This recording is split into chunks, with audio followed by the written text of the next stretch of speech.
दोस्तों इस वीडियो में हम आईटीआई के डब्ल्यूसीएस क्वेश्चनों को सॉल्व करेंगे जो आईटीआई एग्ज़ाम में हर बार पूछे जाते हैं। यह निम्मी ऐप के क्वेश्चन हैं जो आईटीआई एग्ज़ाम में पूछे जाएंगे।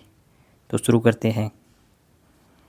पहला क्वेश्चन है यहाँ पर, कौन सा प्राधिकरण दरों की अनुसूची को प्रकाशित करता है? ऑप्शन ए है व्यक्तिगत, ऑप्शन बी है निगम से संबंधित, ऑप्शन सी है पार्टनरशिप फर्म, ऑप्शन डी है सरकारी विभाग। तो दोस्तों ये कौन सा है? इसका राइट आंसर होगा ऑप्शन डी। जो सरकारी विभाग है ये प्राधिकरण दरों को प्रकाशित करता है। तो इसका राइट आंसर होगा ऑप्शन डी। नेक्स्ट क्वेश्चन है 2 नंबर क्वेश्चन, किसी विशिष्ट कार्य या प्रक्रिया में विभिन्न मात्राओं और व्यय की गणना करने की विधि के लिए प्रयोग में ली जाने वाली शब्दावली क्या है? तो दोस्तों यहाँ पर पूछा है कि जो विशिष्ट कार्य या प्रक्रिया में कि कितनी कॉस्ट आ रही है, यानी उसकी लागत कितनी आ रही है, तो वह विधि कौन सी है जो वहाँ प्रयोग में ली जाती है? तो दोस्तों ये विधि है, यह एस्टिमेशन यानी आंकलन। वहाँ पर क्या किया जाता है, उसका एस्टिमेशन निकाला जाता है कि उसकी एस्टिमेशन एंड कॉस्ट कि उसकी अनुमान और लागत कितनी आ रही है। तो यहाँ पर इसका राइट आंसर होगा, ये होगा ऑप्शन ए, आंकलन। नेक्स्ट क्वेश्चन है 3 नंबर क्वेश्चन, आई किसको निरूपित करता है? दोस्तों जो आई है वो किसको निरूपित करता है? जैसे हम साधारण ब्याज में ये किसको निरूपित करेगा? ये इंटरेस्ट को निरूपित करेगा। इंटरेस्ट का मतलब होता है ब्याज। तो यहाँ पर इसका राइट आंसर हो जाएगा ऑप्शन बी। नेक्स्ट क्वेश्चन है, लाभ कैसे व्यक्त किया जाता है? तो दोस्तों यहाँ पर क्वेश्चन दे रखा है कि जो लाभ होता है कि हम लाभ परसेंटेज में निकालते हैं, तो ये लाभ होता है हमेशा ये परसेंटेज में दिया जाता है। तो यहाँ पर इसका राइट आंसर होगा ऑप्शन सी। नेक्स्ट क्वेश्चन, यहाँ पर 5 नंबर क्वेश्चन दिया है कि साधारण ब्याज में साल को कैसे दर्शाया जाता है? दोस्तों जैसे हम सिंपल इंटरेस्ट निकालते हैं साधारण ब्याज, तो उसमें जो टाइम दिया रहता है यानी समय, तो उसको कैसे दर्शाया जाता है? वह ईयर में होता है। तो उसको या तो टी से दर्शाया जाता है या फिर एन से। एन का मतलब नंबर ऑफ ईयर। तो इसका राइट आंसर यहाँ पर होगा, ये होगा ऑप्शन सी। ऑप्शन सी यहाँ पर इसका राइट आंसर आ जाएगा। नेक्स्ट क्वेश्चन 6 नंबर क्वेश्चन है यहाँ पर, एसपी का विस्तृत रूप क्या है? तो दोस्तों एसपी को हम क्या बोलते हैं? यहाँ पर ऑप्शन दे रखे हैं, सिलेक्टेड प्राइस, ऑप्शन बी है स्पेशल प्राइस, ऑप्शन सी है सेलिंग प्राइस, ऑप्शन डी है सुपर प्राइस। तो दोस्तों एसपी का फुल फॉर्म होती है सेलिंग प्राइस होती है। जैसे कोई भी वस्तु को हम क्या करते हैं, बेचते हैं, सेल करते हैं, तो इसको बोलते हैं हिंदी में विक्रय मूल्य। तो यहाँ पर इसको इंग्लिश में बोला गया है सेलिंग प्राइस। तो इसका राइट आंसर हो जाएगा ऑप्शन सी। हिंदी में बोला जाता है इसको विक्रय मूल्य। नेक्स्ट क्वेश्चन है 7 नंबर क्वेश्चन है यहाँ पर, साधारण ब्याज में प्रिंसिपल को किस तरह से निरूपित किया जाता है? तो दोस्तों जो प्रिंसिपल होता है इसको हिंदी में क्या बोलते हैं हम? इसको हिंदी में बोला जाता है मूलधन। इसको पी से दर्शाया जाता है। तो इसका राइट आंसर होगा यहाँ पर ऑप्शन ए, पी यहाँ पर इसका राइट आंसर आ जाएगा। नेक्स्ट क्वेश्चन है 8 नंबर क्वेश्चन, यहाँ पर कौन सा प्रतिबल है? तो दोस्तों ये चित्र दिखाया गया है, इसमें प्रतिबल कौन सा दिखाया गया है? ऑप्शन ए है तनाव प्रतिबल, ऑप्शन बी है संपीड़न प्रतिबल, ऑप्शन सी है कर्तन प्रतिबल, ऑप्शन डी है टॉर्सनल प्रतिबल। तो दोस्तों यहाँ पर ये इसकी 2 सरफेस है, इन पर विपरीत दिशा में फोर्स लग रहा है यानी बल लग रहा है, और जो ये बीच में रिवेट है इसको ये काटने की कोशिश कर रहे हैं, मतलब इस पर रिवेट पर तनाव आ रहा है। तो मतलब यहाँ पर ये कौन सा प्रतिबल होगा? ये होगा कर्तन प्रतिबल, जो रिवेट को आपस में काटने की कोशिश कर रहे हैं। तो इसका राइट आंसर यहाँ पर आ जाएगा कर्तन प्रतिबल। नेक्स्ट क्वेश्चन है दोस्तों यहाँ पर 10 नंबर क्वेश्चन है, वो है कि लंबाई में परिवर्तन को किस संकेत से दर्शाया जाता है? तो यहाँ पर ऑप्शन ए है एल, ऑप्शन बी है डी एल, ऑप्शन है एल, ऑप्शन डी है ई। तो दोस्तों यहाँ पर लंबाई में परिवर्तन को दर्शाया जाता है इसे डेल एल, यानी डेल एल से यहाँ पर लंबाई में परिवर्तन को दर्शाया जाता है।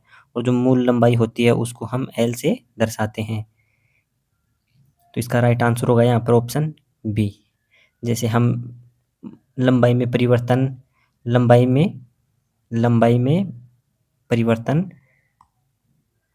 अपॉन मूल लंबाई होती है उसको हम डेल एल अपॉन एल से दर्शाते हैं, जिसको हम विकृति बोलते हैं।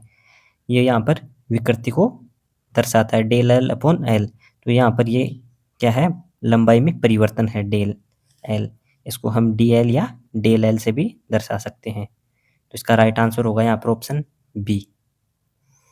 नेक्स्ट क्वेश्चन यहाँ पर दिया है, विकृति की इकाई क्या है। दोस्तों यहाँ पर ये विकृति है जो हमने पिछले क्वेश्चन में पढ़ा है कि जो होता है डेल एल अपॉन एल, यानी लंबाई में परिवर्तन अपॉन मूल लंबाई।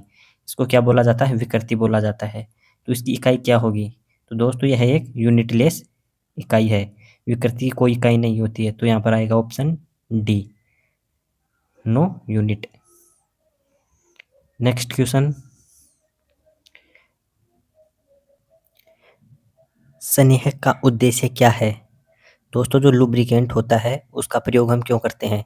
ऑप्शन ए है दबाव बढ़ाने के लिए, ऑप्शन बी है घर्षण को बढ़ाने के लिए, ऑप्शन सी है घर्षण को कम करने के लिए, ऑप्शन डी है दबाव को कम करने के लिए। तो दोस्तों हम मशीनों में जो लुब्रिकेंट स्नेहक होता है उसका प्रयोग हम करते हैं कि ताकि घर्षण कम हो। तो इसका राइट आंसर होगा ऑप्शन सी, घर्षण को कम करने के लिए। नेक्स्ट क्वेश्चन है, मशीन भागों में घर्षण को कम करने के लिए किसका उपयोग किया जाता है। ऑप्शन ए है मिट्टी का तेल, ऑप्शन बी है पेट्रोल, ऑप्शन सी है पानी, ऑप्शन डी है स्नेहक या लुब्रिकेंट्स। दोस्तों मशीनों में घर्षण को कम करने के लिए, फ्रिक्शन को कम करने के लिए हम स्नेहक का प्रयोग करते हैं, जो होता है ग्रीस या तेल। तो इसका राइट आंसर होगा ऑप्शन डी। नेक्स्ट क्वेश्चन यहाँ पर दिया गया है, ए माइनस बी का होल स्क्वायर का सूत्र क्या है। दोस्तों इसको हम खोलने के लिए क्या करेंगे, पहले ए का स्क्वायर होगा, फिर हम यहाँ पर बी का स्क्वायर करेंगे। तो यदि हम माइनस बी को माइनस बी से मल्टीप्लाई करेंगे तो यहाँ पर हो जाएगा प्लस का बी स्क्वायर। अब हम इन दोनों का दुगुना करेंगे तो यहाँ पर आएगा -2ab। तो ये हमारा, इसको जब हम फॉर्मूले को ओपन करते हैं तो यहाँ पर ये बनता है a² + b² - 2ab। तो इसका राइट आंसर ये होगा ऑप्शन ए। ऑप्शन ए यहाँ पर राइट आंसर हो जाएगा। नेक्स्ट क्वेश्चन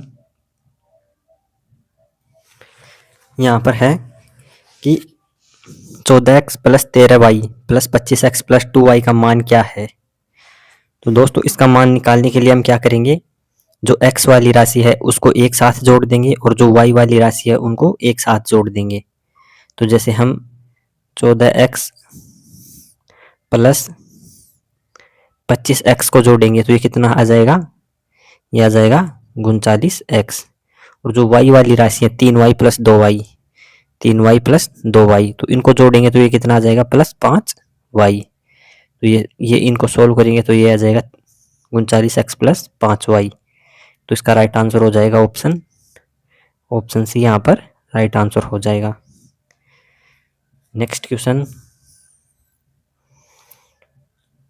ये दे रखा है, a⁴m/a⁴n कौन सा सूत्र है।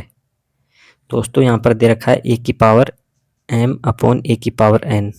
जब हम इसको सोल्व करेंगे तो क्या होगा, जो ये a⁴n ऊपर जाएगा तो ये बन जाएगा a⁴m - n। ये फॉर्मूला यहाँ पर बन जाएगा। तो इसका राइट आंसर होगा, ये होगा a⁴m - n। ऑप्शन बी यहाँ पर राइट आंसर हो जाएगा। नेक्स्ट क्वेश्चन है, ये दे रखा है a + b का होल स्क्वायर का विस्तारित रूप क्या है। तो दोस्तों a + b और a + b जब हम इनको सोल्व करेंगे तो ये आएगा, पहले a को a से मल्टीप्लाई करेंगे, इस a को इस a से मल्टीप्लाई करेंगे तो ये आ जाएगा a²। अब हम इस a को इस b से मल्टीप्लाई करेंगे तो ये आ जाएगा +a × b। अब हम इस b को इस a से मल्टीप्लाई करेंगे तो आ जाएगा +ab। अब हम इस b को इस b से मल्टीप्लाई करेंगे तो ये आ जाएगा +b²। तो जब हम इसको पूरे को जोड़ेंगे तो ए स्क्वायर प्लस बी स्क्वायर, ये एक ए बी और एक ए बी मिलकर हो जाएंगे 2 ए बी। तो इसका राइट आंसर हो जाएगा यहाँ पर, ये हो जाएगा ऑप्शन ए। ए ऑप्शन यहाँ पर राइट हो जाएगा। नेक्स्ट क्वेश्चन दोस्तों, यहाँ पर दे रखा है A multiply A square multiply ए की पावर 3 मल्टीप्लाई ए की पावर 4 का मान क्या है। तो दोस्तों हमको पता है जब इनमें सब में क्या है, आधार समान है, सबका आधार क्या है, ए है। यदि आधार समान होता है तो घाते क्या हो जाती है, जुड़ जाती है। तो हम सभी जो ए की पावर है उनको जोड़ देंगे। तो यहाँ पर ए की पावर 1 है, यहाँ पर ए की पावर 2 है, ए की पावर 3 है, ए की पावर 4 है। तो जब हम इन चारों की पावरों को जोड़ देंगे तो यह कितना आएगा, 4 और 3 7, 7 और 2 9, 9 और ए की पावर 1 है तो ये कितना हो जाएगा, 10 हो जाएगा। तो यहाँ पर आ जाएगा ए की पावर 10। तो इसका राइट आंसर हो जाएगा ऑप्शन डी। तो दोस्तों ये क्लास यहीं पर ख़त्म होती है। यदि क्लास अच्छी लगी हो तो चैनल को सब्सक्राइब करना और लाइक करना। Thank you.